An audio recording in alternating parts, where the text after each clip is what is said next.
अगले दिन राजा ने आदेश दिया कि राजकुमार शिवा को महल से बाहर कर दिया जाए। ये बात जिस समय हुई उस समय राजकुमार शिवा बहुत छोटे थे। जब रानी सुमित्रा को इस आदेश का पता चला तो मानो उस पर दुखों का पहाड़ टूट पड़ा। नहीं महाराज, जो कुछ भी हो, शिवा है तो हमारा पुत्र ही। अभी शिवा बहुत ही नादान है, वह इस छोटी सी उम्र में कहाँ जाएगा। कृपा करके आप अपना आदेश वापस ले लीजिए महाराज। पिताजी, मुझे वह बोलने वाला सुनहरा पक्षी चाहिए, अभी और इसी वक्त। राजा शत्रुजीत को कुछ समझ नहीं आया। बेटी, आखिर तुम कहना क्या चाहती हो और तुम कौन से पक्षी की बात कर रही हो? दोनों नौजवान अपने अपने घोड़े पर सवार होकर उस मुश्किल सफर के लिए चल पड़े। रामाकांत नाम का वो दूसरा नौजवान बहुत ही घमंडी था। वह शिवा से कहने लगा, भाई तुम तो मामूली से एक आदमी हो, जाओ जाकर कोई मेहनत मजदूरी वाला काम करो, तुम क्यों इन चक्करों में पड़े हो? Presented by Classic Tune। यह कहानी जनकपुर राज्य की है, जहाँ पर राजा चक्रसेन का राज हुआ करता था।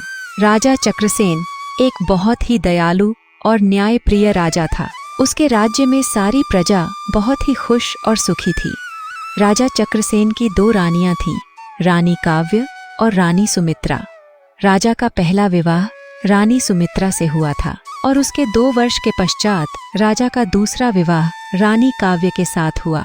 रानी सुमित्रा का एक पुत्र था जिसका नाम राजकुमार शिवा था, जबकि दूसरी रानी काव्य का भी एक पुत्र था, राजकुमार बसंत। जो राजकुमार शिवा था वह बसंत से बड़ा था, इसीलिए राजकुमार शिवा इस राज्य का होने वाला भावी राजा था। लेकिन रानी काव्या इस बात से बिल्कुल खुश नहीं थी। वह हमेशा से ही रानी सुमित्रा से नफरत करती थी। इसका कारण यह भी था कि रानी सुमित्रा विवाह से पहले एक छोटे से राज्य के राजकुमारी थी, जबकि रानी काव्या एक बहुत बड़े राज्य की राजकुमारी थी। लेकिन असल में रानी सुमित्रा एक बहुत ही समझदार और अक्लमंद औरत थी। यहाँ तक कि राजा चक्रसेन रानी सुमित्रा की सलाह अपने राजकाज के कार्यों में लिया करते थे। साथ ही महल की सारी जिम्मेदारियां रानी सुमित्रा ही संभाल रखी थीं। एक छोटे से राज्य से आई हुई राजकुमारी इतने विशाल राज्य की महारानी बनेगी और मैं नौकरों की तरह महल के कामकाज को करूंगी। अब तो सुमित्रा का बेटा शिवा ही महाराज का उत्तराधिकारी है और आगे चलकर वही इस विशाल साम्राज्य का राजा बनेगा और मेरा बेटा बसंत एक मामूली सा मंत्री नहीं, मैं ऐसा हरगिज नहीं होने दूंगी। रानी काव्या हमेशा सुमित्रा पर कोई न कोई झूठा आरोप लगाती रहती थी, लेकिन फिर भी राजा चक्रसेन अपनी दोनों रानियों को बराबर सम्मान देते थे। जब रानी काव्य की कई चालबाजियां नाकामयाब हो गईं, तब उसने एक ऐसी उपाय सोची जिससे वह अपने रास्ते से बड़ी रानी सुमित्रा को हटा सके। रानी काव्या ने एक बहरूपीय साधु को एकांत कमरे में बुलाई और उसे अपना सारा षड्यंत्र समझाने लगी। उस बहरूपिया को रानी काव्या ने राजा चक्रसेन की सारी खास बातें बता दी, ताकि वह उन बातों को राजा के सामने बताकर उन्हें प्रभावित कर सके और राजा को बहरूपिया साधु पर विश्वास हो सके। ठीक है महारानी जी, आपने जैसा बताई हो ठीक वैसा ही होगा।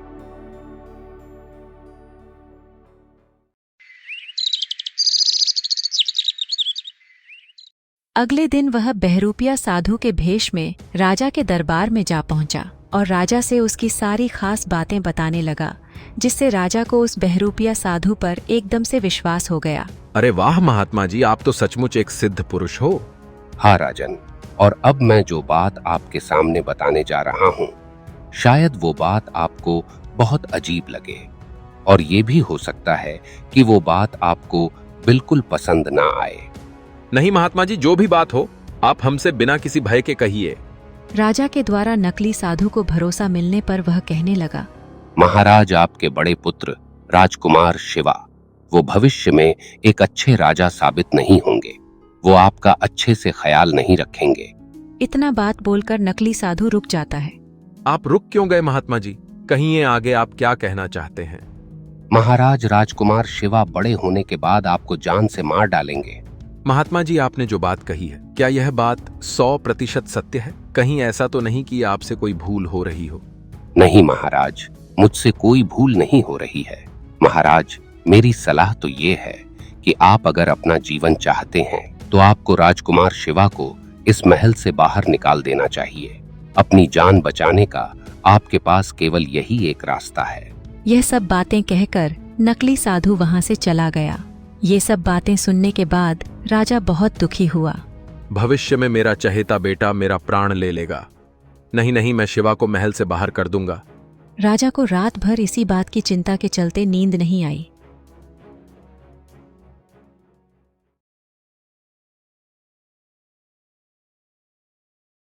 अगले दिन राजा ने आदेश दिया कि राजकुमार शिवा को महल से बाहर कर दिया जाए।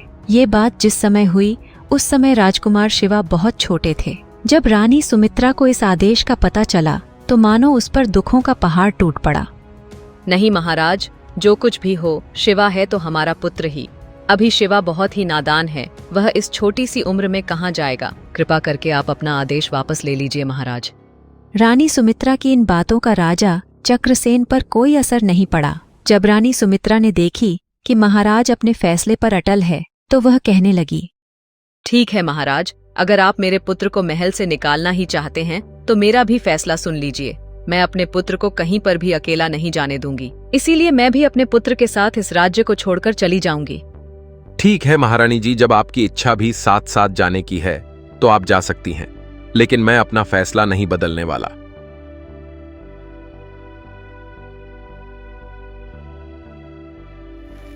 इसके बाद रानी सुमित्रा अपने पुत्र शिवा को लेकर उस राज्य से बहुत दूर चली गई। कुछ दिन के लंबे सफर के बाद दोनों माँ बेटे एक दूसरे राज्य बलरामपुर राज्य में जा पहुँचे और वहीं पर रहने लगे। रानी सुमित्रा बहुत ही समझदार औरत थी। वह मिट्टी के घड़े बनाकर और उन्हें बेचकर अपना गुजारा करने लगी। अब वे दोनों एक साधारण सा जीवन बिता रहे थे। वे दोनों रातों रात एक बड़े से महल से छोटी झोपड़ी में आ गए थे। समय अपनी गति से बिता और अब राजकुमार शिवा बड़ा हो चुका था। वहीं दूसरी तरफ जनकपुर में बसंत भी बड़ा हो चुका था। वह कभी भी अपने पिता से तमीज से बात नहीं करता था। उसके अंदर तनिक भी अच्छे राजकुमार वाला गुण नहीं था। देखो बसंत, तुम इस विशाल राज्य के राजकुमार हो और कल को तुम्हें ही इस साम्राज्य का राजा बनना है। इसीलिए तुम्हें हर कला में निपुण होना अति आवश्यक है। तुम्हें विद्या अध्ययन के साथ साथ युद्ध का भी अभ्यास करना चाहिए ताकि तुम अपनी प्रजा की रक्षा कर सको। असल बात यह थी कि राजकुमार बसंत बहुत ही आलसी था। उसे न तो विद्या ग्रहण करना अच्छा लगता था और न ही युद्ध कला का ज्ञान। वह हमेशा बस दूसरों का मजाक बनाने में लगा रहता और सबको नीचा दिखाता। लगता है राजकुमार बसंत इस विशाल साम्राज्य का राजा बनने योग्य नहीं है। उसमें कोई भी गुण नहीं है जो एक राजा में होना चाहिए। मैं किसी भी हाल में बसंत को इस विशाल साम्राज्य का राजा नहीं बना सकता, क्योंकि अगर बसंत राजा बना तो वह प्रजा का बिल्कुल भी ख्याल नहीं रखेगा। राजा चक्रसेन की बात जब बसंत के पास पहुंची तब वह सेनापति से मिलकर एक षड्यंत्र बनाया। सेनापति जी, पिताजी के खास मंत्री जी को खाना में विष देकर उन्हें मरवा दीजिए, जिससे राजगद्दी को हम आसानी से हासिल कर सके और इसके बदले में आप हमारे राज्य के नए महामंत्री होंगे। बसंत ने राजा के खास मंत्री को मरवा दिया और राजा चक्रसेन की राजगद्दी पर अपना कब्जा कर लिया। राजा चक्रसेन के मुकुट और वस्त्र छीनकर उन्हें एक साधारण व्यक्ति बनाकर महल से निष्कासित कर दिया गया। राजा चक्रसेन इन सभी घटनाओं से बहुत ही प्रभावित हुआ और कई दिनों तक नगर नगर भटकता रहा। भटकते भटकते वह एक दिन बलरामपुर राज्य में जा पहुंचा, जहां रानी सुमित्रा और उसका बेटा राजकुमार शिवा रहते थे। उस दिन शिवा कुछ काम से बाजार की तरफ जा रहा था तो उसने देखा कि उसके पिता महाराज चक्रसेन एक पेड़ के नीचे मन मार कर बैठे थे। उसके पिता की हालत बहुत ही खराब थी। अपनी पिता की ऐसी दुर्दशा देखकर शिवा को बहुत ही बुरा लगा। वह अपने पिता के पास गया। पिताजी, आप बलरामपुर नगर में क्या कर रहे हो? आपकी ऐसी हालत किसने की? राजा चक्रसेन अपने पुत्र को पहचान नहीं पाए। बेटा, तुम कौन हो? मैं तुम्हें नहीं पहचानता। मैं आपका बेटा शिवा हूँ, जिसे आपने बचपन में ही महल से निकाल दिया था। राजा अपने पुत्र को देखकर एकदम से भावुक हो जाते हैं। पिताजी, आपकी हालत बिल्कुल भी ठीक नहीं है। आप मेरे साथ घर चलिए। उसके बाद शिवा अपने पिता चक्रसेन को अपनी झोपड़ी में लाता है। घर पहुंचने के बाद जब रानी सुमित्रा ने महाराज की ऐसी हालत देखी तो उसे बड़ा ही धक्का लगा। आपकी ऐसी हालत क्यों हो गई? क्या हुआ है आपके साथ? राजा चक्रसेन ने सारी बातें बता दी कि आज तक राजकुमार बसंत ने उनके साथ कैसा बर्ताव किया। अब वो राजगद्दी हड़पने के लालच में मेरे खास मंत्री को सेनापति के साथ मिलकर मरवा दिया और मुझे राजमहल से निकाल दिया। सारी बातें जानने के बाद राजकुमार शिवा कहने लगा, पिताजी आप बिल्कुल भी चिंता मत कीजिए। मुझे लगता है कि बसंत किसी के बहकावे में आ गया है, इसीलिए उसने जल्दबाजी में ऐसा किया। मुझे विश्वास है कि उसे जल्दी ही अपनी गलती का एहसास हो जाएगा और वह खुद आपसे माफी मांगने के लिए आएगा। शिवा की बातें सुनकर के महाराज मन ही मन सोचने लगे। इतना कुछ होने के बाद भी शिवा के मन में अपने भाई के लिए बिल्कुल ही ईर्ष्या या द्वेष नहीं है। इसके बाद से राजा चक्रसेन रानी सुमित्रा और अपने बेटे शिवा के साथ ही रहने लगे। राजा को बलरामपुर में रहते हुए कई दिन हो गए थे। एक दिन राजा चक्रसेन बैठकर सोचने लगते हैं, मैं तो राजकुमार शिवा को महल से निकाल दिया और उसकी पूरी तरह से त्याग कर दिया।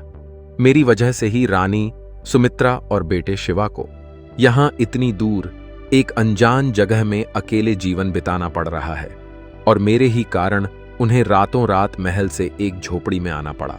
इतना सब कुछ हो जाने के बाद भी मेरी इतनी सेवा कर रहे हैं। वहीं दूसरी तरफ बसंत, जिसे मैं हमेशा से ही सब कुछ दिया, उसकी सभी इच्छाएं पूरी की और उसने राज्य हड़पने के लालच में मुझे ही महल से धक्का देकर बाहर निकाल दिया। राजा चक्रसेन को अब बहुत ही पछतावा हो रहा था। मैंने अपने जीवन में सबसे बड़ी भूल ये की कि उस साधु की बात पर बिना कुछ सोचे समझे भरोसा किया। लेकिन अब पछताने से कुछ होने वाला नहीं था। इसी बलरामपुर राज्य का राजा था राजा शत्रुजीत, जिसकी एक पुत्री थी जिसका नाम राजकुमारी माधुरी था। राजकुमारी माधुरी एक बहुत ही सुंदर और समझदार लड़की थी। एक दिन की बात है, राजकुमारी माधुरी अपने बगीचे में टहल रही थी और इस बगीचे में राजा शत्रुजीत भी मौजूद थे। बगीचे में टहलते टहलते राजकुमारी की नज़र एक पेड़ पर बैठे बड़े ही सुंदर सुनहरे रंग के तोते पर पड़ी। राजकुमारी उस तोते को देखकर कहने लगी, तुम कितने सुंदर पक्षी हो, आओ मेरे पास, मैं तुम्हें खट्टे मीठे फल खिलाऊंगी।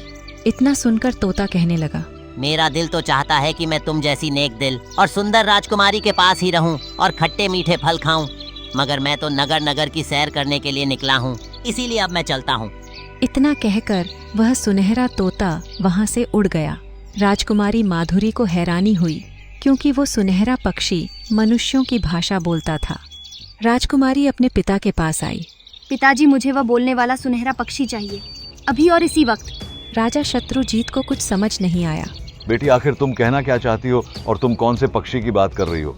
पिताजी, एक सुनहरे रंग का तोता पेड़ पर आकर बैठा था और वो तोता मनुष्य की तरह बोल रहा था।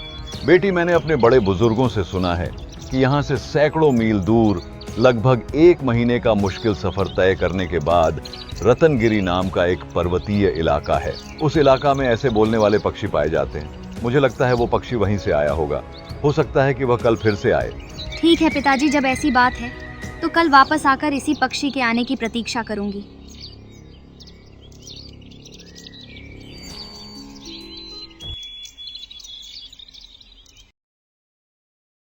अगले दिन राजकुमारी माधुरी उस पक्षी का फिर से इंतजार करती रही, लेकिन वह पक्षी दोबारा नहीं आया।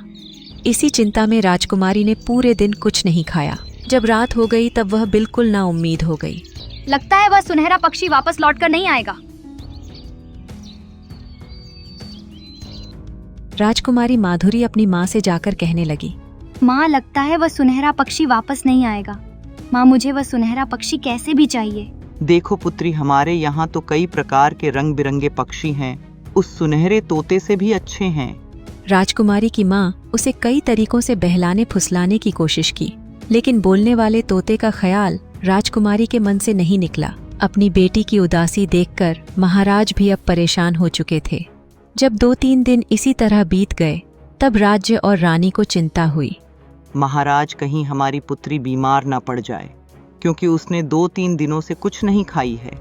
तब राजा शत्रुजीत के मन में एक विचार आया। अब मैं खुद ये लंबा सफर तय करके रतनगिरी के इलाके में जाऊंगा और वहां से वह सुनहरा तोता पढ़कर राजकुमारी के लिए लाऊंगा। महाराज, अगर आप इस सफ़र पर रवाना हो गए तो जानते हैं कि ये महीने भर का लंबा सफ़र है।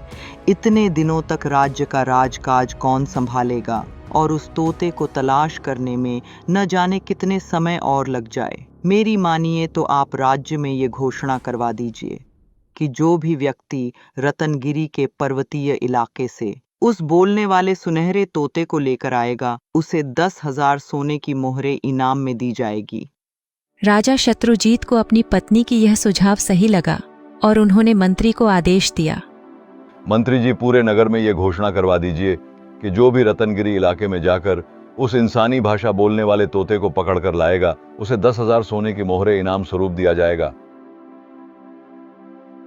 मंत्री जी ने पूरे नगर में ये घोषणा कर दी। ये घोषणा सुनकर कई लोग अपनी किस्मत आजमाने के लिए निकल पड़े। रतनगिरी का पर्वतीय इलाका बहुत ही दूर था और उसका रास्ता बहुत ही कठिनाइयों से भरा था। रास्ते में बहुत से पहाड़, नदियाँ और जंगल थे। इन जंगलों में तरह तरह के खूंखार जानवर थे। जो लोग भी गए, उनमें से कोई ऊंचे पहाड़ को नहीं चढ़ पाए, तो कुछ लोग जंगल के जानवर को देखकर भाग आए। नतीजा ये हुआ कि कई दिन बीत जाने के बाद भी कोई भी रतनगिरी के पर्वतों से उस सुनहरे तोते को ना ला सका। एक दिन इस बात की सूचना राजकुमार शिवा ने सुनी तो शिवा ने विचार किया कि क्यों न वह इस कार्य को पूरा करें। शिवा घर आकर यह बात अपने पिता और माँ को बताई। नहीं शिवा, बस तुम ही हमारे इस जीवन के सहारे हो। हम तुम्हें रतनगिरी पर्वत जाने की अनुमति नहीं देंगे। और सुना है इस नगर से बहुत लोग गए थे, लेकिन किसी ने भी वहां तक नहीं पहुंच पाया। पिताजी, आप मुझ पर विश्वास रखिए, मैं सही सलामत वहां से जाकर आ जाऊंगा। आप सब मेरी चिंता बिल्कुल ना करें। शिवा के बार बार कहने पर उसके माँ बाप भी राजी हो गए। राजकुमार शिवा अपने माता पिता से आज्ञा लेकर राजा शत्रुजीत के महल में जाता है। शिवा जब राजा शत्रुजीत से आज्ञा लेने जाता है तो उसी समय राज दरबार में एक और भी युवक मौजूद था। वह भी उसे अनोखे तोते को पकड़ने के लिए महाराज से आज्ञा लेने आया था। ठीक है, मैं तुम दोनों को जाने की अनुमति देता हूं और तुम दोनों जल्द से जल्द जाकर उस पक्षी को लेकर आओ, क्योंकि राजकुमारी माधुरी की हालत दिन प्रतिदिन और भी बिगड़ती जा रही है।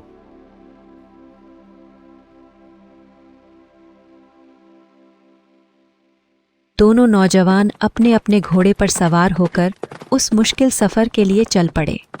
रामाकांत नाम का वो दूसरा नौजवान बहुत ही घमंडी था। वह शिवा से कहने लगा, भाई तुम तो मामूली से एक आदमी हो, जाओ जाकर कोई मेहनत मजदूरी वाला काम करो। तुम क्यों इन चक्करों में पड़े हो? राजकुमार शिवा ने उसकी बातों का बुरा नहीं माना। भाई, तुम मेरी चिंता छोड़ो, मैं किसी न किसी तरह से ये काम पूरा कर ही लूंगा।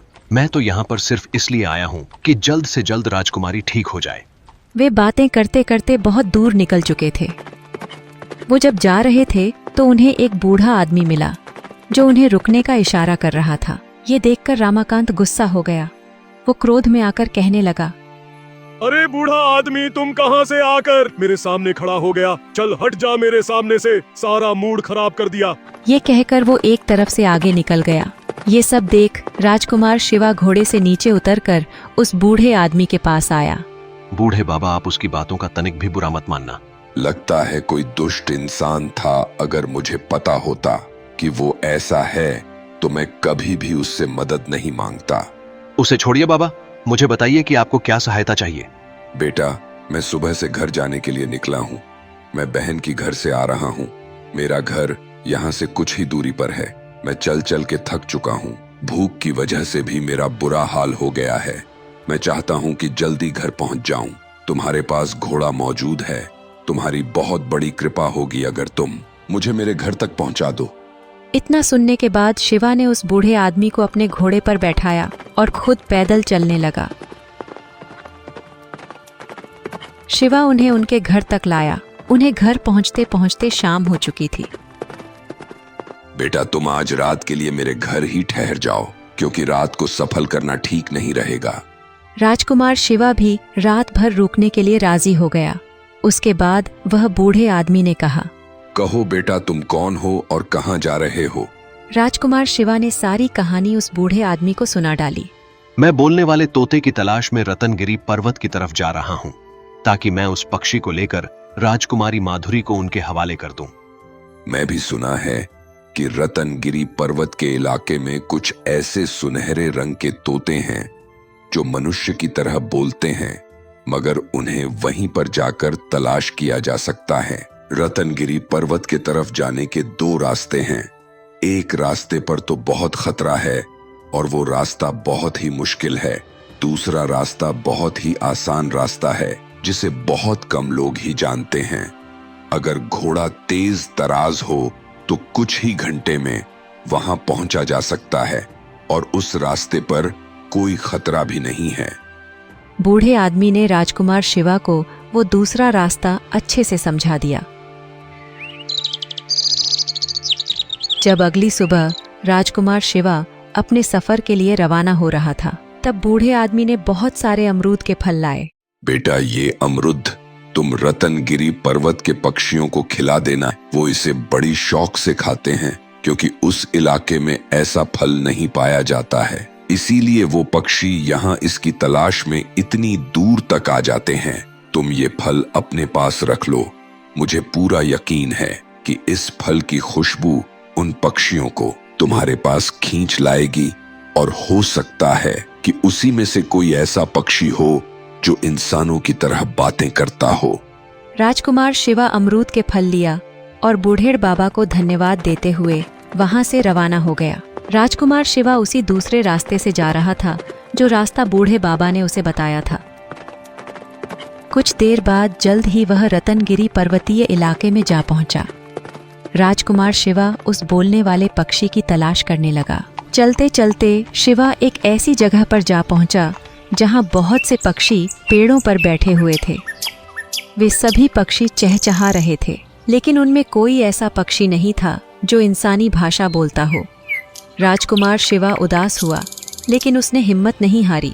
वो एक जगह बैठ गया और साथ में लाया अमरूद का फल वहां नीचे रख दिया। उन फलों की खुशबू से सभी पक्षी वहां आकर उन अमरूदों को खाने लगते हैं। पक्षियों को देखकर राजकुमार शिवा कहने लगा, अरे प्यारे प्यारे पक्षियों, तुम सबका क्या हाल चाल है? मगर किसी भी पक्षी ने उसकी बात का कोई जवाब नहीं दिया। राजकुमार समझ गया कि इन पक्षियों में से कोई पक्षी ऐसा नहीं है जो इंसानी भाषा बोलता हो। जब फल खत्म हो गए तो सभी पक्षी वहां से चले गए। तभी एक सुनहरा रंग का तोता उड़ता हुआ आया और राजकुमार के सामने बैठ गया। ओह, लगता है आने में देर हो गई। सारे फल तो खत्म हो चुके हैं। राजकुमार शिवा उस सुनहरे तोते को इंसानी भाषा में बोलते देख बहुत खुश हुआ। उसने एक बड़ी सी अमरूद उसके सामने रख दिया। प्यारे तोते, तुम चिंता मत करो, मेरे पास अभी और भी फल है। यह सुनकर वो तोता राजकुमार के और पास आ गया और उस फल को मजे से खाने लगा। तोते को फल खाते देख राजकुमार उस तोते से कहने लगता है, अरे तोता, क्या तुम मेरे साथ मेरे नगर बलरामपुर में जाना पसंद करोगे? क्यों नहीं, मुझे तो वो इलाका बहुत पसंद है क्योंकि वहाँ पर बहुत सारे फलों के बाग हैं। अगर मैं तुम्हारे साथ चलूं तो क्या तुम मुझे पिंजरे में तो नहीं रखोगे? क्योंकि मुझे पिंजरे में बंद होकर रहना बिल्कुल भी पसंद नहीं है। तुम इस बात की चिंता मत करो, मैं तुम्हारे तलाश में इतना लंबा सफर तय करके आया हूँ। हमारे राजा की बेटी तुम्हारे इंतजार में बिना कुछ खाए पिए कई दिनों से बेसुख पड़ी है। मैं तुम्हें ले जाकर राजकुमारी के हवाले कर दूंगा। वहां पर तुम महल में बहुत ही आराम से रहोगे। मैं उससे ये भी कह दूंगा कि वो तुम्हें पिंजरे में बंद ना करें। हाँ, कुछ दिनों पहले मैं राजकुमारी से मिल चुका हूँ। जब मैं नगर नगर घूमने के लिए निकला था और बलरामपुर महल के बाग में मेरी मुलाकात राजकुमारी से हुई थी। वो एक बहुत ही नेक दिल और अच्छी राजकुमारी है। मैं बहुत ही खुशी से उनके साथ रहने को तैयार हूँ। ये सुनकर राजकुमार शिवा बहुत खुश हुआ। अब राजकुमार का मकसद पूरा हो चुका था, इसलिए उसने उस तोते के साथ वापसी का सफर शुरू किया। राजकुमार के साथ साथ वह तोता भी जाने लगा। जब राजकुमार कुछ दूरी का लंबा सफर तय किया तो उसने उस नौजवान रमाकांत को आते हुए देखा। रमाकांत की हालत काफी खराब दिख रही थी। राजकुमार समझ गया कि जरूर यह रतनगिरी पर्वत जाने का दूसरा और खतरनाक वाले रास्ते पर निकल गया होगा। अरे भाई, तुम्हारी ऐसी हालत क्यों हो गई है? मुझसे बहुत बड़ी ही गलती हुई जो इनाम के लालच में मैं इस सफर पर निकल पड़ा। रतनगिरी पर्वत का रास्ता बहुत ही मुश्किल है। मैं तो बड़ी ही मुश्किल से अपना जान बचाकर भागा हूँ। तुम सुनाओ, तुम्हारा सफर कैसा रहा? राजकुमार ने सारी घटना रामाकांत को बता दी और तोते के साथ आगे जाने लगा। शिवा को जाते देख रामाकांत ने मन ही मन सोचा, अगर मैंने उस बूढ़े आदमी के साथ बुरा बर्ताव न किया होता तो मुझे भी आज बोलने वाला पक्षी मिल चुका होता। इधर राजकुमार शिवा जब सुनहरे तोते को लेकर राजमहल में पहुंचा तो राजा उसे देखकर बहुत खुश हुए और राजकुमारी भी ने देखी तो वो भी खुशी से झूम उठी। राजकुमारी जी, मुझे उम्मीद है कि आप बिल्कुल स्वस्थ हो जाएगी। ये पक्षी आपके साथ रहने के लिए बड़ी ही खुशी से तैयार है, परंतु आपको मुझे एक वचन देना होगा। कहो, मैं तुम्हें क्या वचन दूं? तुमने मेरी इच्छा पूरी की है, इसके बदले मुझे जो चाहे मांग लो। राजकुमारी जी, आप मुझे वचन दीजिए कि आप इस पक्षी को कभी भी पिंजरे के अंदर नहीं रखेंगी। ठीक है, मेरा ये वादा है कि मैं इस पक्षी को कभी भी पिंजरे के अंदर बंद नहीं करूंगी। ये हमेशा खुली हवा में ही उड़ेगा। राजकुमारी को खुश देख राजा और रानी ने चैन की सांस ली और शिवा की होशियारी और बहादुरी देख उसकी खूब प्रशंसा की। अब रात हो चुकी थी, इसीलिए राजा शत्रुजीत ने उसे घर नहीं जाने दिया और महल में ही अतिथि गृह में उसको रुकवा दिया। रात के समय जब शत्रुजीत अपनी रानी से बात कर रहा था तो रानी कहने लगी, महाराज, ये युवक इतना बहादुर और बुद्धिमान है। मुझे तो लगता है कि ये कोई साधारण युवक नहीं है। अवश्य ही ये किसी ऊंचे खानदान से ताल्लुक रखता है। मेरी बात मानिए, आप इसे एक बार इसकी सच्चाई मालूम कीजिए कि ये कौन है और कहाँ रहता है। मुझे तो यह हमारे राजकुमारी के लिए एक योग्य वर लगता है।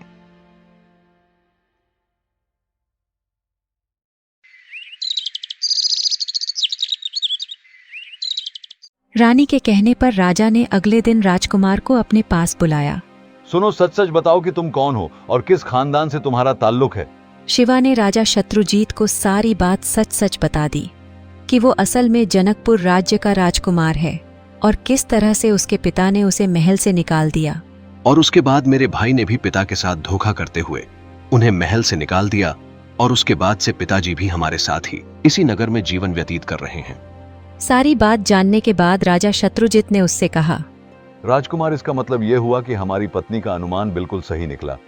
देखो, तुमने हमारी बेटी की जान बचाई है और उस पर बड़ा ही उपकार किया है। अगर तुम चाहो तो हम तुम्हें तुम्हारा साम्राज्य वापस दिलाने में तुम्हारी सहायता कर सकते हैं। तुम वीर हो, बहादुर हो और बुद्धिमान भी हो। तुम चाहो तो मेरी विशाल सेना ले जाओ और अपने बेईमान भाई बसंत के महल पर चढ़ाई कर दो और उसे हराकर अपना साम्राज्य वापस ले लो। महाराज, आपका प्रस्ताव बहुत ही अच्छा है, परंतु मुझे फैसला करने के लिए एक बार अपने माता पिता से सलाह लेना पड़ेगा। आप मुझे इस समय आज्ञा दीजिए, मैं उनसे सलाह करके जल्द ही आपके पास वापस लौटता हूं। राजकुमार राजा शत्रुजीत का प्रस्ताव अपने माता पिता से कह सुनाई। राजा चक्रसेन यह सुनकर बहुत खुश हुआ और कहने लगा, पुत्र, इस मौके को हाथ से जाने मत दो और महाराज शत्रुजीत की सहायता से जल्द अपना साम्राज्य वापस प्राप्त करो। और ऐसा हुआ भी। राजा शत्रुजीत ने अपनी विशाल सेना उनके समृद्ध कर दिए। इसके बाद जनकपुर के राज्य पर आक्रमण करके बसंत को बंदी बना लिया गया। तब बसंत ने सारी बातें बताई। ये सारा षड्यंत्र मेरी माँ काव्य के द्वारा रचा गया था। उसने ही एक बहरूपिया को साधु बनाकर पिताजी के सामने भेजी थी, जिसकी झूठी भविष्यवाणी के कारण पिताजी ने रानी सुमित्रा और शिवा को राज्य से निकाल दिए। सारी बातें जानने के बाद राजा चक्रसेन ने अपनी छोटी रानी काव्या और उसके पुत्र बसंत को जीवन भर के लिए कारागार में डाल दिए और अपनी बड़ी रानी और बड़े राजकुमार शिवा के साथ महल में आराम से रहने लगे। ऐसी और कहानियाँ देखने के लिए हमारे चैनल क्लासिक टून को सब्सक्राइब जरूर करें और बेल आइकन दबाना ना भूलें।